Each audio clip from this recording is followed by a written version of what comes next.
Curt Cignetti and the Hoosiers go to 8-0 in what turned out to be a real slugfest of the game. We'll talk about how did the Hoosiers get it done in this game, and they're learning to win in different ways, how this team is developing. It's amazing. We'll talk about it all on this episode. Let's get into it. Takes a shot. Watford 3 on the way.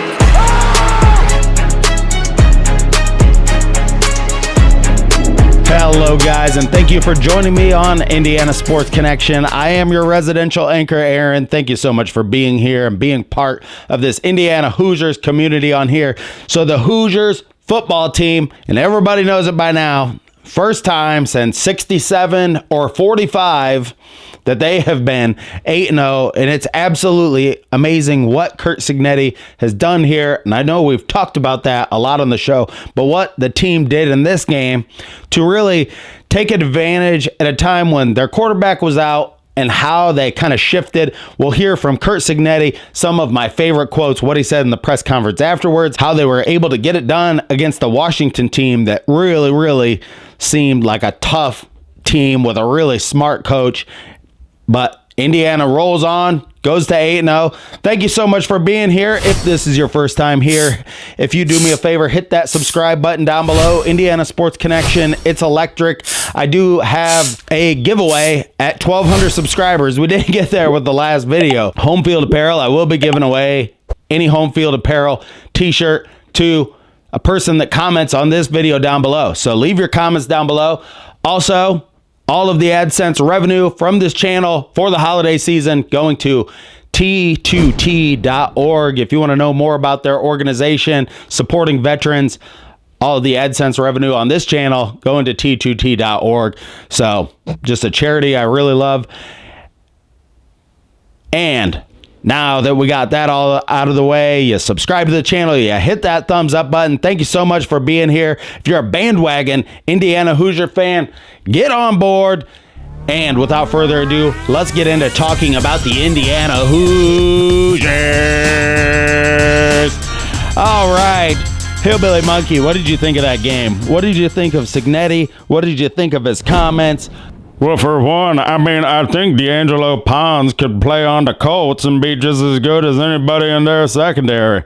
This guy come up, was an All-American at JMU. What an unbelievable guy. Steps right into the throwing lane on that screen pass, takes it all the way to the house. That was unbelievable. And then on another athletic catch on another interception, can't go wrong with D'Angelo Pons. I absolutely love this guy. Oh, hell yes. He was definitely the player of the game. I thought that was just such a heads-up play. Whether Washington was going to the double pass on that play, if it was a trick play or just a screen play, he read that perfectly. And Washington came out. So Indiana got a sack on the very first play. And then Washington did go to quite a bit of screens and trying to get the running back or wide receivers out in space on the perimeter. They had a pretty creative game plan. And I mean, their coach did a lot of different things in this game. We'll talk about that all on this episode. And Curt Cignetti talked about it in the press conference as well. But it was a tester for Indiana, but Pons on this play was absolutely unbelievable. Roll that clip. Go-to guy, 9 receiving touchdowns this year. Boston, that leads the league. Pressure off the edge, and it's intercepted. D'Angelo Pons, roll out the big red carpet. Touchdown, Indiana.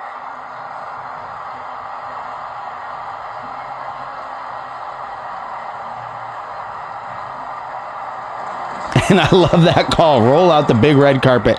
But that's how Indiana got off to a fast start in this game when maybe their offense was looking not lackluster, but you just knew it wasn't going to function, just having a guy with a little bit less experience coming in a little bit more raw. Taven Jackson played a pretty great game in this. He didn't take any real unnecessary risks, so I think he managed the game very well. But where the Hoosiers really got it done, let's take you now to the third quarter. Ellison in the third quarter got super hot in this game, and that's where Indiana really let him have it, because to come out in the third quarter And I thought it was really close to the guy getting there too soon. But on Jackson's interception, I mean, it was just really a bang play. I mean, he throws it in there. It gets tipped back up into the air. Not really 100% his fault, obviously. And then Washington makes the game 14-17 right there. And you're thinking, oh, wow, this is the first time Indiana has really been tested in any game this year. And they really showed up. They come out the next series, get 3 first downs on third downs running the ball. And Justice Ellison just starts taking it to Washington, and the Indiana Hoosiers offensive line really having themselves a great day. Curt Cignetti talked about the offensive line in the press conference afterwards. Hillbilly Monkey, roll that clip of him talking about the offensive line. A little bit. What really makes them special? You know, Bob does a great job coaching them. They're all real tough, hard-nosed kind of guys, and they function well together. And Bob keeps it simple. And, you know, we don't have missed assignments, things of that nature. And they're tough guys. So, yeah, there's some really tough dudes on this offensive line. And Indiana's line is playing as good as any line has played this year. So, got to really hand it to that position group and the defense where, you know, they weren't lighting it up all over the place, and they just weren't going to in this game. You could tell they were just playing maybe a little bit more conservative on the play calling side. I think where Curtis Rourke is really making his money this year, literally, he's playing college. It's but weird to say, but where he's making his money is changing the play before the play. Is like he just seems to be getting the team and to audible into the right plays. And that's really from a lot of experience. You look at Rourke's experience coming in, a lot of experience for this guy. So hopefully he is back for Michigan State next week. But it's great to have a backup like Taven Jackson that really didn't have a huge drop off. There were maybe just a couple of passes towards the sideline that you could say, well, maybe he didn't have the greatest touch on it or timing with the receivers.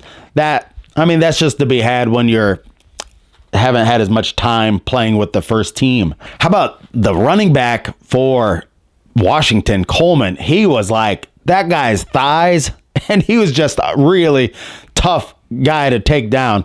You can see when he got on the perimeter for DBs and things like that, he would just power through and just keep churning through guys. So you really got to hand it to the defense. They didn't, completely, he got the ball a lot, but they held him down. They didn't allow him to have like a big breakout types runs where he was able to ever break the game open. They were able to just kind of keep the lid on it enough and then just grind this team out. You hear this Curt Cignetti and all Alabama teams say, break their will.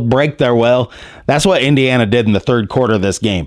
They started breaking their will as soon as the game got close, 14-17, and then you run it down their throat. You really send a message right there, and that's what Indiana did. Now, let's go to some more of the clips of Curt Cignetti in the press conference afterwards. But yeah, when he first came out, he talks about what a gutty performance it was and how Washington was trying to confuse them on Washington's defense was trying to confuse Indiana's offense. Hillbilly Monkey, let's roll that clip. There are no bad wins. I thought it was really gutty finding a way to win. Defense with the big turnover in the first half for a touchdown. And then Pons comes back with another one shortly thereafter.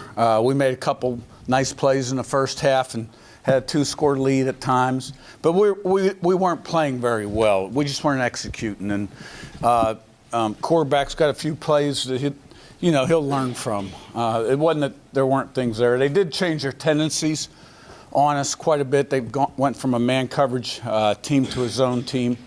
So at some point in the game, you almost throw out 50% of the game plan and just start shooting them from the hip. And that's what the second half opened with the interception. So it was tight. We respond with a nice drive and a score. That was the point. I think one of those drives we had 3 runs for third down conversions. And then it became more about sometimes you just got to throw that game plan out. Like, okay, what works against this, right? And but it still comes down. Then this next clip, Cignetti talks about what happened in the third quarter, why he went with Ellison solely right there, because he's been rotating, and he talks about Lawton, what he had going on, and then Black was in there for a few plays as well. But here's what he had to say about that and what happened during the game. Roll it. You know, Lawton had a little tweak and didn't feel like he was 100%, and Justin had the hot hand. We had Kalon take a few carries too, but I thought he was terrific. Allison. And then one of the biggest plays of the game, and if you saw the play early in the game, I'm thinking, what are you doing? Like one punt, he let go out of bounds, and then one punt he caught, Price did, and then went backwards like some yards. But he had a huge punt return. This is what I'm talking about. This team finds a way. Like there's just different guys every week that seem to step up. It's like it's Price, it's Omar Cooper, it's Surratt was getting, I think, double and triple teamed in this game the whole time. So for Jackson to find other guys getting the touchdown pass early to Omar Cooper was huge in this game. Cignetti talking about, and his press conferences remind me so much of the way Bob Knight's press conferences went, where guys are laughing in the background.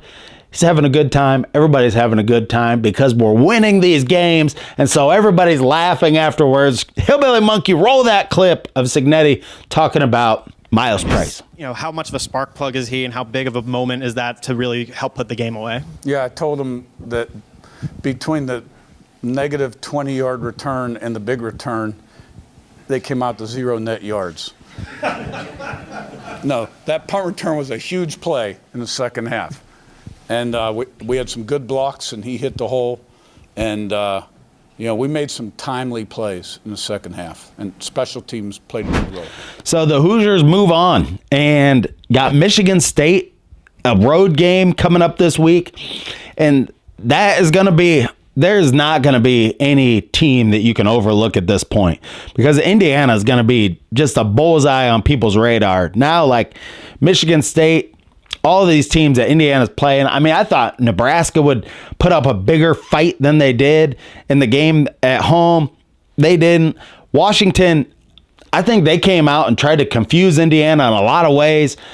And Cignetti said it in the press conference. We heard it's like he started shooting from the hip. I mean, and they were changing some of their coverages, went from a man team to playing a lot more zone against Indiana. So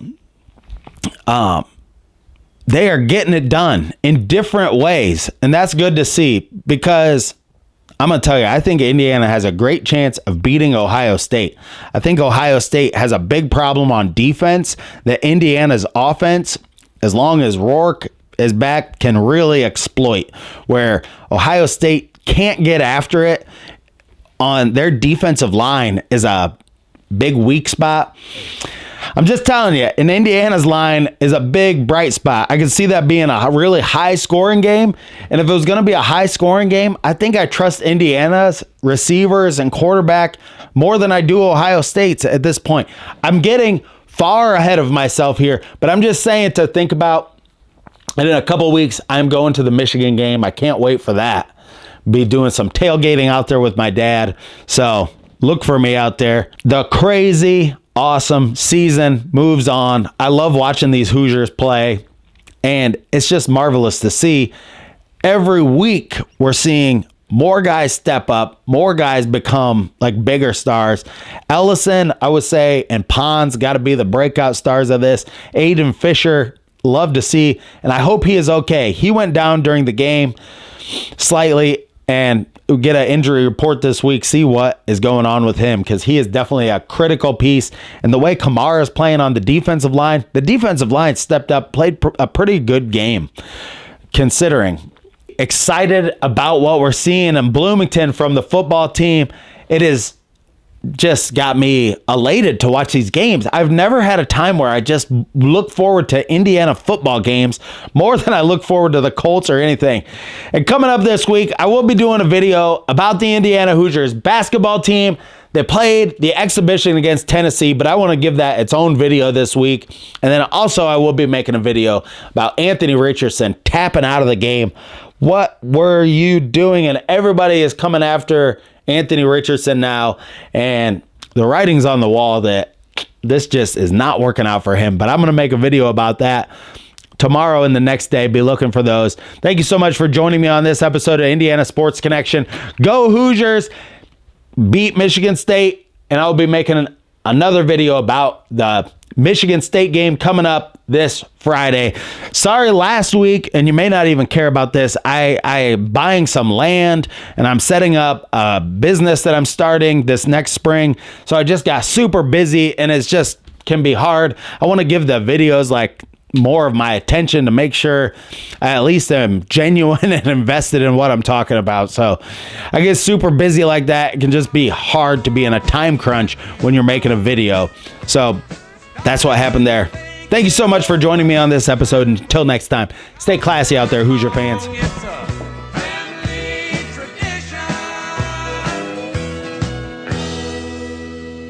Hey guys, thanks for watching the video.